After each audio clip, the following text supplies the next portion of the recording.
Hi, I'm Matt from the Free Ghostbusters, and I'm back with a new video that I promise will be short this week.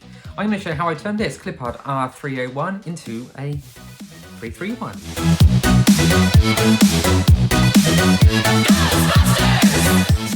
Now, in one of my previous videos, I talked about how I wasn't happy with this faux sort of Clippard on the Spengler wand. Now, while it does have an accurately sized base, this bit is woefully undersized and doesn't really look like the R331 that it's supposed to at all. Now, I mentioned that I wanted to change it and that I thought I had a R301 valve in the garage, and here it is. As you can see, the top looks nothing like the 331. Luckily, pretty much all of the Clippard Minimatic valves have the same base and body, and it's just the tops that look different. 301s, as well as many of the other 3-way and 4-way Minimatics, have this little bulb indicator on the top, so I thought, I wonder if I can just 3D print a knob to go on top. So I looked online and found a bunch of STL files and tried printing just the knobs. In fact, I tried several different models and wasn't really completely happy with any of them, as you can see from all these. So I decided I would just design one myself. I went to clippart.com for the CAD drawings and opened it up in a 3D program. From there I isolated the knob, and then in Tinkercad I designed a press-fit peg and hole system made from two parts. The first was the knob itself. I slightly modified the original dimensions to create some better knurling, and then made the nipple at the top a little bit more pronounced than the CAD drawings, and there's a hole at the bottom for the peg to fit into. The second part is the peg that sits inside the aluminium top of the Clippard, which pokes through the hole and secures into the knob. Now, after I was happy with my design, I imported these models into my slicing software and set the printer to go. After about 25 minutes, the print was complete. I then sprayed the top part of the knob with a little bit of chrome paint and left to dry. And here are all the constituent parts. We have the donor Clippard R-301 valve, the metallic looking annealed knob, and the securing peg. So to get it to work, or to get it to look right, we unscrew the top aluminium part of the Clippard valve and can remove the bulb and the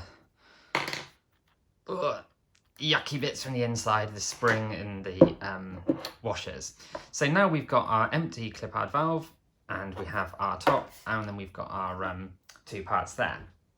So we take the securing peg and we neatly fit it inside the top of the Clippard. Now, it's designed to be exactly inside the recessed part of the top.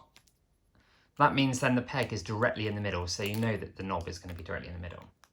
So after we've taken it through the hole, we can take our top knob and push it very tightly. Oh, sorry, it's too tight. There we go. Onto the top. I had to push it quite hard there, just with a pair of pliers just off screen. But you might be able to do it just by pushing hard onto the table. So once we've got it secured into place, we can just simply screw it back onto the Clippard body. And that's it, we're done. You've successfully turned there a Clippard R-301 into a R-331. Sort of, anyway. The knob turns, so that's quite cool. If you want, you could replace the sticker. It does say 301 on there, but it's going to be kind of downwards to the bottom, so you're not going to see it anyway. And actually, I quite like that I've got a genuine sticker on here. So once you've done that, it's just a case of securing to your new Spengler Neutrona wand or proton pack. It's up to you, really, and there's plenty of other videos on that, so I think I'm going to just stop there.